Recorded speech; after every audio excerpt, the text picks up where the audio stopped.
자, 오늘 본문의 말씀은 1절에도 나와 있듯이 말세에 관련한 말씀이에요. 말세. 그러니까 종말의 때를 말씀하죠. 여러분, 종말은 두 가지가 있어요. 하나는 개인적인 종말이 있고요. 또 하나는 전 지구적인 종말이 있어요. 그러니까 세상의 종말을 말하죠. 개인의 종말은 우리가 태어나서 나이가 들거나 아니면 질병이 있거나 아니면 사고를 통해서 생을 마감하는, 목숨이 이제 끊어져서 생을 마감하게 되는 그런 때를 우리가 개인적인 종말이라고 부르고, 세상의 종말은 우리가 성경에도 볼 수 있듯이 세상이 완전히 정말 다 이제 끝이 나고 이제 새 하늘과 새 땅이 임하게 되는 그 때를 말합니다. 세상이 완전히 이제 어찌 보면 뒤집어진다고 하는 거죠. 그래서 세상이 끝난다. 이제 세상이 곧 끝날 거다라고 하는 전 지구적인 그런 종말이 있습니다. 그러면 이 종말의 때가 언제부터 언제일까요? 언제 시작을 해서 언제 끝나게 되는지 그 시점이 있는데, 우리가 예수님이 처음에 하나님께서 육신의 몸을 가지고 이 땅에 내려오셨죠. 그걸 우리가 초림이라고 부르잖아요. 처음에 오셨다. 처음으로 이 세상에 오셨다. 그래서 초림이라고 부르는데, 이 초림이 지나고 나서 예수님이 제자들과 공생의 시간을 지내고, 그리고 십자가의 사건으로 십자가에서 달려 돌아가시죠. 그래서 십자가 사건을 중심으로 해서 재림하실 때까지, 예수님께서 다시 오실 그날까지, 그러니까 십자가 사건부터 해서 예수님의 재림 때까지를 우리가 종말의 시간이라고 불러요. 말세의 시간. 그러니까 우리는 지금 종말의 시대, 이 세상이 끝날 이 종말의 시대에 우리가 살고 있는 거예요. 그러니까 이 종말에 우리가 살아가고 있는 이 상황 속에서 우리의 마음가짐이나 생각이 좀 달라지겠죠? 우리가 앞으로 어떻게 이 종말을 맞이해야 되고, 예수님의 재림을 우리가 기다리면서 어떻게 이 때를 살아가야 되는지, 그것을 우리가 다시 한번 또 생각해 보기를 바랍니다. 그래서 이 말세 때에 고통하는 때가 이른다고 하는데, 2절부터 그 말세에 나타날, 이 종말 시대에 나타날 증상들을 보여주고 있어요. 자, 2절부터 한번 보시면, 이걸 읽어보면은 지금 시대를 말하고 있구나, 지금 우리가 살아가고 있는 이 시대를 지금 말씀하고 있구나를 금방 알 수 있어요. 자, 한번 볼까요? 2절부터. 자, 사람들이 자기를 사랑한대요. 그리고 돈도 사랑하고 자랑하고 또 교만하고 비방하며 또 부모를 거역하며 또 감사하지 아니하고 거룩하지 아니하며. 이것이 우리 지금 살아가고 있는 이 시대를 지금 말하고 있는 겁니다. 자, 무정하며, 우리 정이 없어요. 사람들 간의 정도 이제는 다 사라져 버리고 코로나 시대가 되니까 더 이게 확연하게 드러나는 것 같습니다. 그리고 원통함을 풀지 못하고 모함하고 절제하지 못하고 사나우고 선한 것을 좋아하지 않고 배신하며 조급해하고 자만하고 쾌락을 사랑하기를 하나님 사랑하는 것보다 더하고. 5절에 있는 것은 여러분들 거짓 교사들을 말하는 거거든요. 이때 당시 우리가 배경에 대해서 설명드렸었을 때, 이 시대, 그러니까 디모데가 에베소 교회에서 이제 목회하고 있었을 때, 그때 거짓 교사들도 활동을 했었거든요. 아주 활발하게 활동을 했었던 그 시대인데, 5절에 있는 말씀은 거짓 교사들을 말하는 거예요. 거짓 교사들. 자, 경건의 모양은 있는데 경건의 능력은 부인하니 이 같은 자들에게서 내가 돌아서라. 그러니까 거짓 교사들에게 있어서는 아예 등을 돌리라는 거예요. 그들을 내가 변화시켜야 되겠다. 그들을 내가 직접 만나서 내가 토론을 벌여서 내가 더 많이 성경을 아나, 네가 더 많이 아나, 이런 거 할 필요 없다는 거예요. 그냥 돌아서라는 거예요. 혹시라도 이단이라 그런 거짓된 그런 복음을 전파하는 사람이 있거든, 상대를 하지 않으셔야 돼요. 왜냐하면 그들은 철저하게 훈련받은 자들이에요. 어, 집어삼키기 위해서 철저하게 훈련받은 사람이기 때문에 그들과 말을 섞거나 그들과 함께 어떤 토론을 벌이거나 했었을 때 쉽게 넘어갈 수가 있어요. 그래서 내가 자신 있어. 내가 저 사람들과 내가 대번에 싸워서 이길 자신 있어. 나 말빨도 세고 괜찮으니까 저들과 싸워서 내가 이길 수 있어. 라고 하면 착각이에요. 절대 그들과 아예 상종을 하지 않으셔야 됩니다.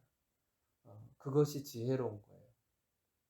자, 우리가 지금 2절부터 5절까지 이렇게 또 앞으로 또 계속 쭉 살펴볼 텐데, 이러한 증상들은요, 하나님께서 이미 일어날 것이라고 예언을 하셨기 때문에 이러한 현상과 이런 것들은 우리가 막을 수는 없어요. 이런 세상이 지금 이렇게 돌아가고 있고, 배신하는 일도 많고, 교만한 사람들도 많고, 부모를 겨역하는 사람들도 많고 하는 것을 보면서 한탄해 할 수도 있죠, 우리가. 그러나 이 모습들은 나타나야 할 징조라고 주님이 말씀하셨어요. 말세의 때에 이러한 증상들은 당연히 나타날 거다. 그러니 너희들은 그것에 미혹되지 말아라. 라고 말씀을 하신 거예요. 우리가 마태복음 24장 3절에서 14절에 말씀이 있어요. 마태복음 24장 3절에서 14절에 어떤 말씀이 있냐면 제자들이 예수님한테 물어봐요. 마지막 때에, 그러니까 세상이 끝날 때에 주님 어떤 일들이 일어날 것 같습니까? 이렇게 질문을 던져요. 그때 예수님이 뭐라고 하시냐면 많은 사람들이 예수 그리스도의 이름으로 와서 너희들을 미혹할 거야. 너희들을 거짓된 교사들이 나타나서 너희들의 영혼을 흔들어 버릴 거야. 그리고 6절에 보니까 무슨 말씀이 있냐면 난리와 난리 소문을 듣겠으나 너희는 삼가 두려워하지 말래요. 이런 일들이 일어나는 것에 대해서 두려워할 필요 없다. 그러면서 무슨 말씀하시냐면 이런 일이 있어야 하되 아직 끝은 아니니라. 그러니까 이런 일들은요 있어야 된다고 말씀하신 거예요. 7절부터 보니까 민족이 민족을 서로 민족끼리 싸우죠. 나라가 나라를 대적하고 그리고 곳곳에 기근과 지진도 일어날 것이고 이 모든 것이 재난의 시작이라고 말씀하세요.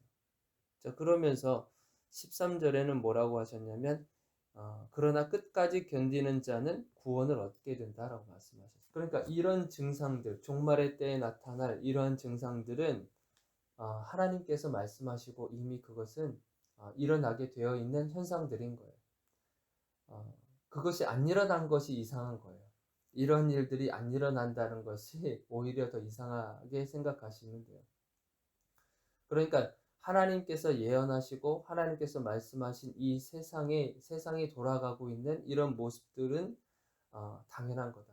그러면 우리가 어떻게 해야 되겠냐? 주님께서 말씀하시듯이 미혹되지 말아라. 그러면서 우리가 해야 될 게 무엇이냐면 여러분 그 신랑 되신 예수를 기다리는 그 등불을 들고 등불에 기름을 가득 채워서 신랑 되신 예수를 오실 그때까지 기다리고 있는 신부들처럼 우리는 예수님이 재림하실 그날을 기다리면서 우리에게 맡겨주신 일들에 대해서 최선을 다하고 지금처럼 주의 말씀 앞에 겸손함으로 나아오고 지금처럼 여러분들이 그런 삶을 계속해서 살아가시기만 하면 돼요. 그것이 등불에 기름을 채우는 것과 똑같은 것입니다. 주의 말씀을 보시고 기도하시고 시간이 날 때마다 하나님을 생각하시고 기도하는 것을 멈추지 아니하고 말씀을 보는 것도 멈추지 아니하며 이런 것들을 통해서 여러분들이 더 신앙적으로 굳건해지고 등불에 기름이 가득 채워져 있는 신부들과 같이 그렇게 기다리시기만 하면 되는 거예요.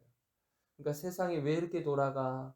세상이 어찌 이렇게 되면 안 되는데 이런 걱정과 불안 속에서 시간을 빼앗기기보다도 이제 주님이 오실 때가 되었구나. 그러면 나는 어떻게 해야 되는가?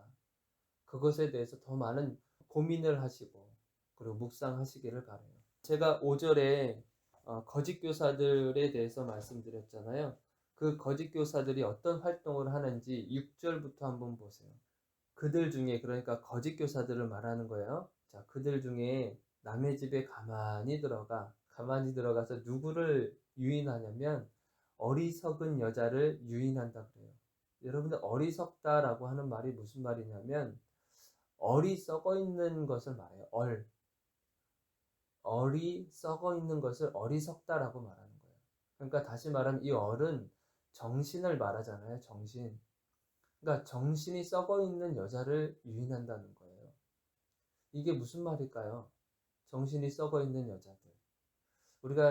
우리를 신부라고 우리가 얘기를 하잖아요. 그러니까 정신이 썩어 있고 얼이 썩어 있다고 하는 것은 정말 미혹되어 있는, 무언지 모를, 정말 진리가 아닌 다른 무엇에 지금 정신을 빼앗기고 있는 사람들을 말하는 거예요. 왜? 그래서 하나님께서 아담과 하와를 창조하시고 가정을 만들었잖아요. 그런데 사탄이 아담을 건드리지 않았어요. 하와를 건드렸거든요. 여러분들, 가정이 한번 망가질 수 있는 거는요, 남편을 건드리기보다 아내를 건드리면요, 그 가정 완전히 파탄납니다. 여자를 이렇게 공격을 하게 되는 거예요. 이 사탄의 전략이 그런 거예요. 우리가 좀 더 넓은 의미에서 여자를, 우리가 예수를 알지 못한, 진리를 알지 못하는 그런 사람들을 좀 포괄적으로 생각을 했지만, 조금 더 축소시켜서 얘기하자면 가정의 여자분들이 굉장히 중요해요. 가정에 있어서 엄마가 굉장히 중요하고 아빠도 물론 중요해요. 중요하지 않다는 게 아닙니다. 그러나 이 정신적인 것, 영적인 것, 가정의 분위기, 이런 것들은요, 정말 엄마의 역할이 굉장히 커요. 그래서 잠언서에도 현숙한 아내에 대해서 얘기하잖아요. 지혜롭지 못한 여자와 사는 것보다 그냥 혼자 사는 게 낫다고 얘기할 정도로, 여러분들, 우리 엄마들 되시는 여러분들이 다 모두 다 현숙한 어머니의 모습을 담고 있다고 저는 믿습니다. 그래서 가정이 무너지지 아니하도록, 거짓 교사가 와서 아무리 유혹한다 해도 무너지지 않도록. 그런데 그 거짓 교사가 어리석어 있는 그 여자들을 유인을 해서 참 신기하게도 가르쳐요. 무엇을 가르칠까요? 거짓된 복음을 가르치는 거예요. 잘못된 복음을 가르치는 거예요. 여러분들, 그런데 7절에 보니까요, 항상 배우나 끝내 진리의 지식에 이를 수 없느니라. 전 여기서 이 끝내라고 하는 이 단어에 참 소름이 돋았어요. 끝내.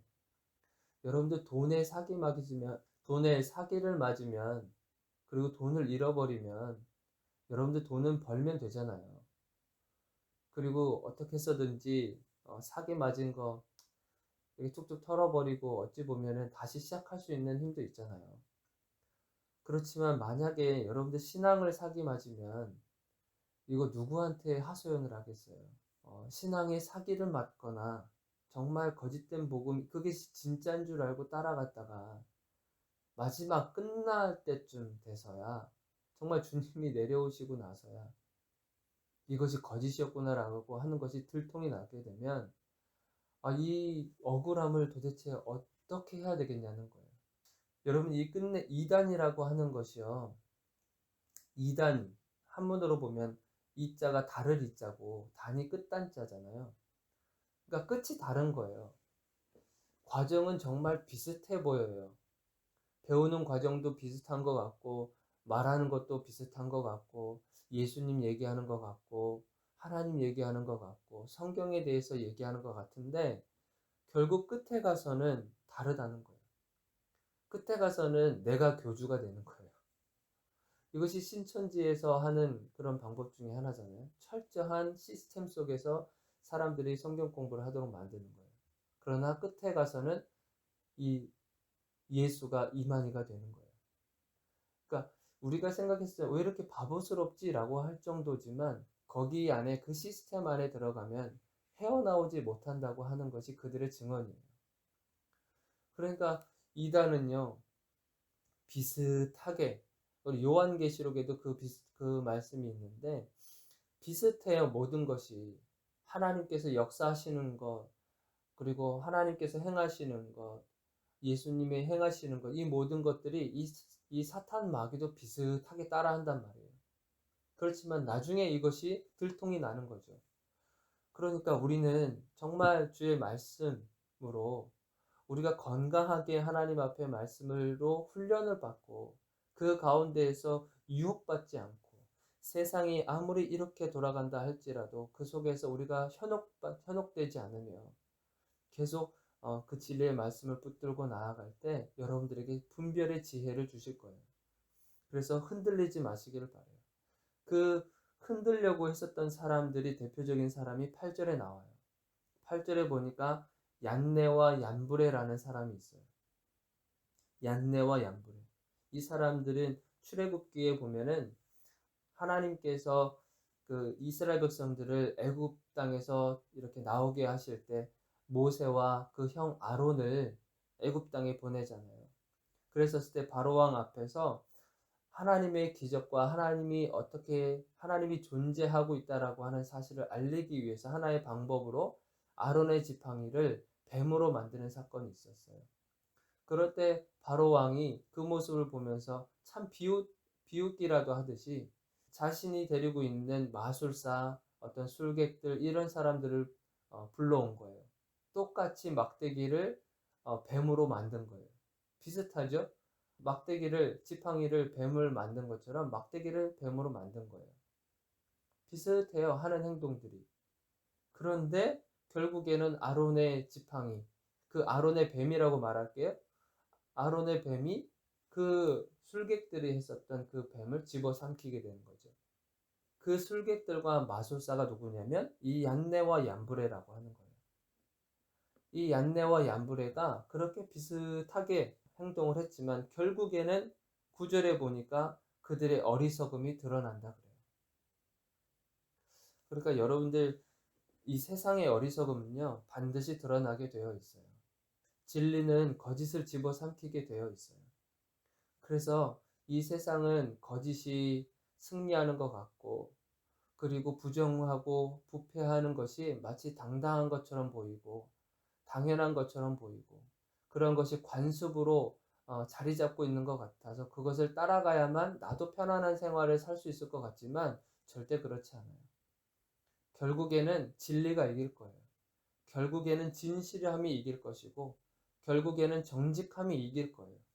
그리고 좋은 성품들이 예수님을 닮은 그 성품들이 결국에는 승리하는 삶이 될 거예요. 그래서 오늘 하나님께서 주신 오늘 하루 여러분들이 살아가실 때에 우리는 종말의 시대에 살아가고 있다. 이 종말의 시대에 나타나는 현상들은 당연히 나타날 것이고 그럴 때 우리는 더더욱더 하나님께 나아가고 말씀으로 무장해서 거짓된 교사들이 아무리 우리를 유혹한다 그래도 우리가 현혹되지 않고 미혹되지 않고 끝까지 진실함을 가지고 진리가 승리한다고 했으니 그 약속을 믿고 살아가시기를 주님의 이름으로 축원드립니다. 우리 기도하겠습니다.